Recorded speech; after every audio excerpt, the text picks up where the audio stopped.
Hello दोस्तों, good evening. आज हम इस ज्योग्राफी के पार्ट में हम बात करेंगे भारत की फसलों के बारे में और उनकी बुवाई के बारे में, यानी उनकी कटाई कब की जाती है और उनकी बुवाई कब की जाती है आपकी। तो देखते हैं इसमें आपका, और जो पिछली वीडियो है हमने उसमें समझाया भी था कि जो बुवाई है और यानी टेम्परेचर कितना होना चाहिए, समय कितना होना चाहिए और किस प्रकार की मिट्टी का प्रयोग किया जाएगा, टाइप्स ऑफ सॉइल। ठीक है, तो हम बात करते हैं गेहूं से। फिर हम इन्हीं समस्त प्रकार के कृषि क्षेत्र को बढ़ावा देने के लिए कुछ हमारे क्रांतियां चलाई गई, उन पे भी हम जिक्र करेंगे। तो यहाँ से आपको ये दिख रहा है जो गेहूं, तो गेहूं का जो बुवाई के समय तापमान होगा वो 10 डिग्री सेंटीग्रेड रहेगा, 10 डिग्री सेंटीग्रेड। लेकिन कटाई के समय क्या रहेगा आपका, लगभग 15 से या 25 से 30 डिग्री सेंटीग्रेड तक तापमान गेहूं का रहता है। और इसके लिए जो मिट्टी की ज़रूरत पड़ेगी वो आपकी होगी दोमट मिट्टी और या हमारी चिकनी मिट्टी। ठीक है, और इसमें जो उत्पादन में गेहूं है वो कौन है, उत्तर प्रदेश है। प्रति हेक्टेयर में कौन सा है, तो आपका पंजाब हो जाएगा। पर हेक्टेयर के अनुसार आपका पंजाब हो जाएगा। तो दो ही आपको याद रखने, क्योंकि इनसे ज़्यादा क्वेश्चन आ जाते हैं कि भारत में सर्वाधिक गेहूं उत्पादन वाला राज्य कौन सा है, तो आपका उत्तर प्रदेश है। या आपका सर्वाधिक खाद्यान्न मतलब खाने वाली वस्तुओं का उत्पादन क्षेत्र जो करता है वो सबसे ज़्यादा आपका उत्तर प्रदेश ही करता है आपका। लेकिन पर हेक्टेयर यानी ज़मीन कम है, कृषि कम है, और कृषि कम होने के बावजूद भी सबसे ज़्यादा जो उत्पादन करता है वो पंजाब करता है आपका। तो क्वेश्चन यहाँ से आपके बन जाएंगे गेहूं के लिए आपका। बात करते हैं हम चावल की। तो चावल पे जो आपके बुआई के समय तापमान होगा वो आपका 20 से या 15 से 20 डिग्री सेंटीग्रेड तक रहेगा, और कटाई के समय रहेगा आपका 30 से 35 डिग्री सेंटीग्रेड तक, या आपका 30 डिग्री सेंटीग्रेड तक आपका रहता है। गेहूं के लिए मैंने आपको पिछली वीडियो में बताया था 75 सेंटीमीटर वर्षा चाहिए, और चावल के लिए चाहिए 150 सेंटीमीटर बारिश। ठीक है, जो रेंज चाहिए आपकी वो कितना चाहिए आपका, चावल के लिए ज़्यादा और गेहूं के लिए कम। मक्का के लिए भी नॉर्मली आपका चल जाता है ज़्यादा से ज़्यादा 75-80 सेंटीमीटर वर्षा जो चल जाती है आपकी। तो चावल उत्पादन की हम बात करेंगे, पश्चिम बंगाल है, आंध्र प्रदेश है, उत्तर प्रदेश अगर चावल उत्पादन में पूछा जाता है तो तीसरा है। क्योंकि आप यूपी स्पेशल में भी जब पढ़ेंगे तो आपका क्वेश्चन यहाँ से बन जाता है, क्वेश्चन पूछ सकता है चावल उत्पादन में उत्तर प्रदेश का कौन सा स्थान है, तो थर्ड है आपका। ठीक है, आगे हम बात करते हैं आपका सिंपल सा यहाँ से कि जो है आपका जो पर हेक्टेयर के अनुसार है, इसमें दे नहीं रखा है, आपका पंजाब आ जाएगा।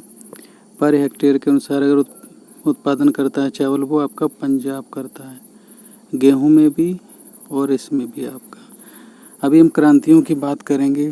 ठीक है, तो वहाँ पर भी बहुत सारी चीज़ें आपको देखने को मिलेंगी जिसमें पंजाब प्रथम स्थान पर होगा। मक्का की हम बात करते हैं, इसके लिए भी टेम्परेचर आपको याद रखना है, मंथ याद रखने, जून से आपका सितंबर के बीच की फसल है आपकी। और मिट्टी की हम बात करेंगे तो गहरी दोमट मिट्टी है हमारी मक्का के लिए, आंध्र प्रदेश से। चाय के लिए हम बात करेंगे तो चाय के लिए हरी व गंधक वाली मिट्टी आपकी चाहिए, या हमारी लेटेराइट मिट्टी की ज़रूरत भी पड़ जाती है। लेटेराइट भी आपकी ज़रूरत पड़ जाती है आपकी। ठीक है, और इसमें जो फर्स्ट स्थान पर है आपका राज्य चाय में आपका वो असम है। चाय के लिए आपका पूछ लेता है। ठीक है, तो चाय के लिए जो आपसे बोलता है हरा सोना, हरा सोना क्या है हमारा, ग्रीन गोल्ड, तो आपकी क्या है, टी हो जाएगा। चाय में जो अम्ल होता है या चाय में जो उत्तेजक पदार्थ होता है वो आपका टैनिक अम्ल होता है, टैनिक अम्ल होता है, टैनिक अम्ल हो जाएगा आपका। तो चाय में क्या हो जाएगा आपका, टैनिक अम्ल हो जाएगा। तो चाय के लिए खेती जो चाहिए लेटराइट यानी मिट्टी जो चाहिए पहाड़ी क्षेत्र में, क्योंकि चाय की खेती के लिए आपका क्या है, पानी की बहुत ही कम आवश्यकता होती है, क्योंकि अतिरिक्त पानी भरने पर इसकी जो गैस जो आपकी जड़ें होती हैं वो आपकी क्या हो जाती हैं, ख़राब हो जाती है, सड़ जाती हैं, आपकी गल जाती हैं। और ये फसल जो है सदाबहार है, यानी कभी भी आप इसे बो सकते हैं। प्रथम स्थान पर कौन है? असम। फिर पश्चिम बंगाल का जो दार्जिलिंग क्षेत्र है, पश्चिम बंगाल और असम के बीच का जो क्षेत्र है आपका दार्जिलिंग क्षेत्र, उसमें आपका क्या है, सबसे अच्छी जो क्वालिटी की है वो दार्जिलिंग की चाय है। दार्जिलिंग सबसे अच्छी क्वालिटी की जो चाय है वो क्या है, दार्जिलिंग की चाय है आपकी पश्चिम बंगाल।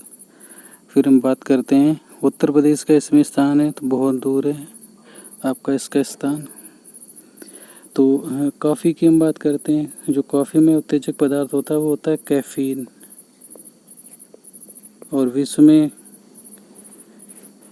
जो कॉफ़ी करता है वो ब्राज़ील करता है। चाय पे देखो 3 क्वेश्चन और बनते हैं कि उत्पादन करता कौन है,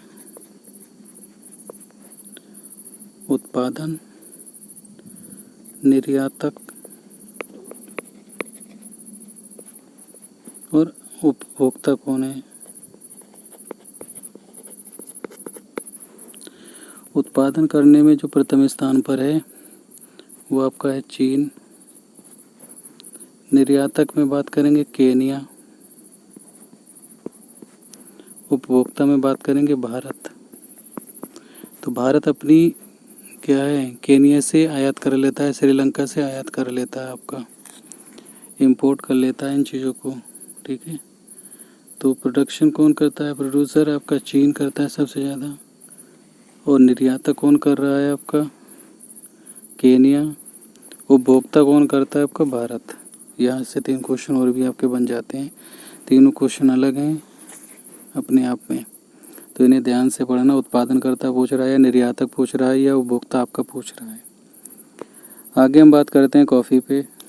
कॉफ़ी के लिए जो है विश्व में आपका ब्राज़ील हो जाएगा, ब्राज़ील। और ब्राज़ील का एक शहर है साओ पाउलो, साओ पाउलो। इसे हम कॉफ़ी की मंडी कहते हैं। कहवा मंडी, कहवा मार्केट जो सबसे बड़ी लगती है कॉफ़ी मार्केट, वो आपका ब्राज़ील में ही है, आपका साओ पाउलो। भारत में हम बात करेंगे तो कर्नाटक में है, और इसके लिए भी लेटराइट मिट्टी, ये लावा या दोमट मिट्टी का भी प्रयोग कर लिया जाता है।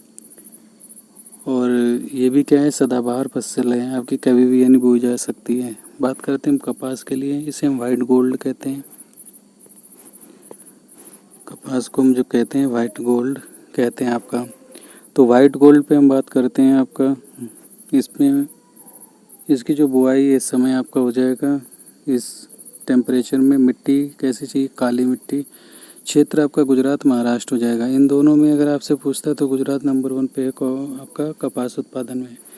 रबड़ की हम बात करेंगे, कपास की विश्व स्तर पे बात करते हैं तो चीन प्रथम स्थान पर है, फिर अमेरिका है, फिर भारत है। रबड़ के लिए हम बात करेंगे तो रबड़ में आपका विश्व में अगर बात करेंगे तो आपका हो जाएगा मलेशिया। रबड़ के लिए सबसे नंबर पे विश्व में हो जाएगा मलेशिया। और मिट्टी आपकी यहाँ पे लाल और लेटराइट। भारत में अगर रबड़ के लिए हम बात करेंगे केरल और कर्नाटक, जिसमें से केरल प्रथम स्थान पर है। रबड़ प्राप्त कैसे करते हैं, लेटेक्स से, लेटेक्स, ठीक है, लेटेक्स से इसे प्राप्त करते हैं, लेटेक्स बोल देते हैं इसे। आगे हम बात करते हैं ज्वार, तो आंध्र प्रदेश हो जाएगा। जौ के लिए उत्तर प्रदेश हो जाएगा। तो जौ संपूर्ण पृथ्वी का सबसे पहला खाने योग्य वाला भाग है हमारा। तो ऐसे ही आपका जौ हो जाएगा। बाजरा और गन्ना, गन्ने में भी उत्तर प्रदेश क्या हो जाएगा आपका प्रथम स्थान पर। जौ के लिए मैं आपको ये बता रहा था, ये पूरे संसार की पहली खाद्य सामग्री के लिए, यानी खाद में या आपके भोजन में उपयुक्त की जाने वाली आपकी फसल थी जौ, जो सिंधु कल्चर में देखने को मिलती है।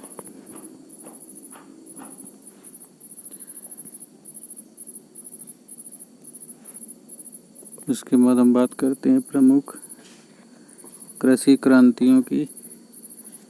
प्रमुख कृषि क्रांतियों में हम पहली बात करेंगे हरित क्रांति की। हरित क्रांति में जो हम बात करते हैं यानी आपकी संबंधित करते हैं किससे, तो आपकी कृषि से संबंधित है। किस फसल से संबंधित है, तो आपका गेहूँ हो जाएगा। गेहूँ चावल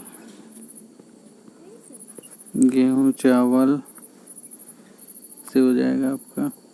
इसे डिटेल में हम भी पढ़ेंगे आपका, यानी किससे संबंधित है आपकी। तो 1969 में आपकी ये क्रांति चलाई गई थी आपकी नॉर्मन ई बोरलॉन्ग द्वारा। यानी कृषि क्षेत्र का जो सबसे बड़ा पुरस्कार भी दिया जाता है वो क्या है आपका, बोरलॉन्ग पुरस्कार आपका। तो यहाँ से आपसे पूछ सकता है क्वेश्चन कि कृषि क्षेत्र के लिए दिया जाने वाला सबसे बड़ा जो पुरस्कार है वो क्या है आपका, बोरलॉन्ग पुरस्कार है आपका, नॉर्मन ई बोरलॉन्ग। भारत में जो कृषि हरित क्रांति के जनक एम एस स्वामीनाथन। तो कृषि क्षेत्र को बढ़ावा देने के लिए एम एस स्वामीनाथन ने आपका गेहूं उत्पादन क्षेत्र के लिए, चावल उत्पादन क्षेत्र के लिए हरित क्रांति को बढ़ावा दिया आपका। यहाँ से क्वेश्चन आपका बन जाता है। फिर हम बात करते हैं पीली क्रांति पे। तो पीली क्रांति के लिए जो हमारा है तिलहन उत्पादन आ जाएगा आपका। खाद्य तेलों से आपका तिलहन में चाहे सरसों आ जाएगा या ब्रांड या कोई सी भी आपकी समस्त प्रकार के जिनसे तेल प्राप्त होता है, वो सारी फसलें आपके तिलहन में आ जाएंगी। श्वेत क्रांति हमारा जो है दुग्ध उत्पादन से संबंधित है। तो यहाँ से आपका डॉक्टर वर्गीस कुरियन द्वारा इसे 1969 में चलाया गया। आनंद गुजरात से ही चलाया गया आपका। तो इन्हें हम बात करते हैं डिटेल में आपका। तो ये सारी क्रांति हम पढ़ेंगे एक एक करके आपका। तो यहाँ से हम देख लेते हैं। उससे पहले आपका जो भारत में है चावल उत्पादन में जो आपका सबसे नंबर 1 वो है पश्चिम बंगाल है। फिर हम बात करेंगे अगर गेहूँ उत्पादन में तो उत्तर प्रदेश है आपका। यह कुल खाद्यान्न में मक्का में आंध्र प्रदेश आपका हो जाएगा, मक्का उत्पादन में आंध्रा हो जाएगा आपका। मूंगफली की हम बात करेंगे तो गुजरात हो जाएगा आपका, और ये भी तिलहन फसल में आपका काउंट हो जाएगा आपका। गन्ने की हम बात करेंगे उत्तर प्रदेश, कपास के लिए तो आपका गुजरात हो जाएगा, और दालों में अगर हम बात करेंगे तो मध्य प्रदेश आपका क्षेत्र हो जाएगा। आलू के लिए हम बात करेंगे तो उत्तर प्रदेश, प्याज के लिए महाराष्ट्र, नारियल के लिए आपका यहाँ पे थोड़ा गलत है, आपका तमिलनाडु हो जाएगा। नारियल के लिए जो हो जाएगा आपका क्या है, तमिलनाडु से छोड़कर आपका केरला हो जाएगा प्रथम स्थान पर। फिर आपका हो जाएगा सिंपल सा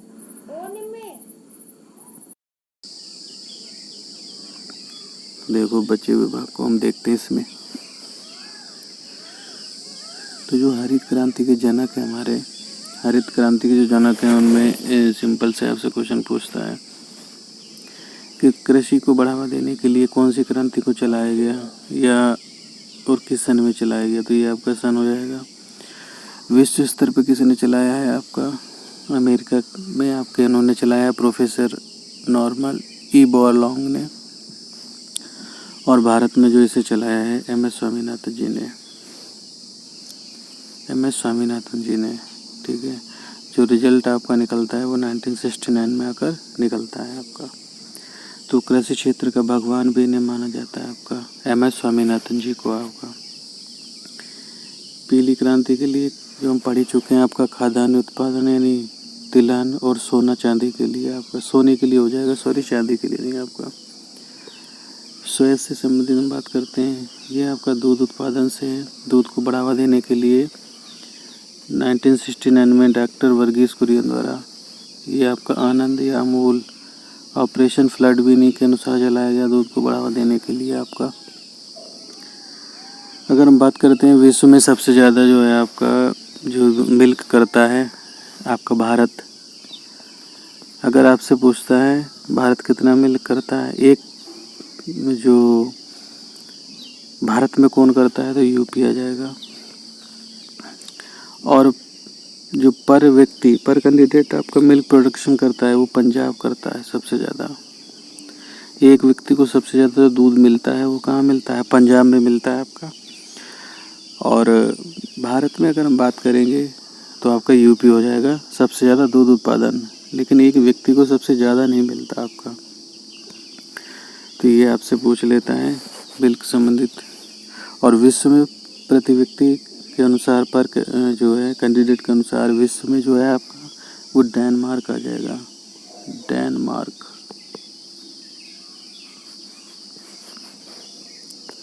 तो ये छोटे से क्वेश्चन है, आप इन्हें याद रखिएगा। नीली क्रांति संबंधित किससे? मछली उत्पादन से। देखो मछली के लिए दो आपकी बैंक जानी जाती है, ग्रांड बैंक, ग्रांड बैंक, और एक डॉगर बैंक, डॉगर बैंक।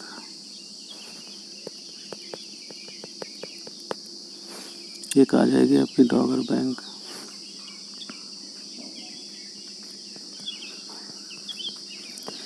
ये दो फेमस हैं आपकी, फिशर बैंक, और फिशर बैंक भी है, डॉगर बैंक। और मछली उत्पादन जो सबसे ज़्यादा करता है, मछली पकड़ता है, वो चीन पकड़ता है, फिर जापान, और भारत में हम बात करेंगे तो पश्चिम बंगाल। गुलाबी क्रांति की हम बात करते हैं तो व्यापार झींगा उत्पादन से जो अर्जेंटीना करता है सबसे ज़्यादा। सुनहरी क्रांति यानी फल प्रोडक्शन से, फल उत्पादन में हम बात करते हैं तो नंबर 1 पे आपका है चीन, और फिर है भारत आपका। भूरी क्रांति जो है गैर परंपरागत ईंधन है आपके, जैसे कोयला हो गया आपका, ठीक है। कोयले से संबंधित कौन सी क्रांति है? भूरी क्रांति है। बादामी क्रांति की हम बात करेंगे, मसालों से संबंधित है और काली मिर्च से। तो मसाले विश्व में भी सबसे ज़्यादा अगर हम बात करेंगे कहाँ होते हैं तो दो द्वीप है आपका, पेम्बा और जंजीबार, पेम्बा और जंजीबार, दो ये आइलैंड है जो द्वीप है। इन्हीं द्वीप पर आपका क्या है, सबसे ज़्यादा आपके एक उत्पादन किया जाते हैं। लाल क्रांति संबंधित है टमाटर से। टमाटर का जो लाल रंग है वो लाइकोपिन के कारण होता है, लाइकोपिन के कारण होता है। और टमाटर उत्पादन में नंबर 1 पे आपका जो है चीन है, दूसरा आपका भारत हो जाएगा। इंद्रधनुष क्रांति का संपूर्ण हरित क्रांति को और बढ़ावा देने के लिए हमने इंद्रधनुष क्रांति को चलाया था आपका।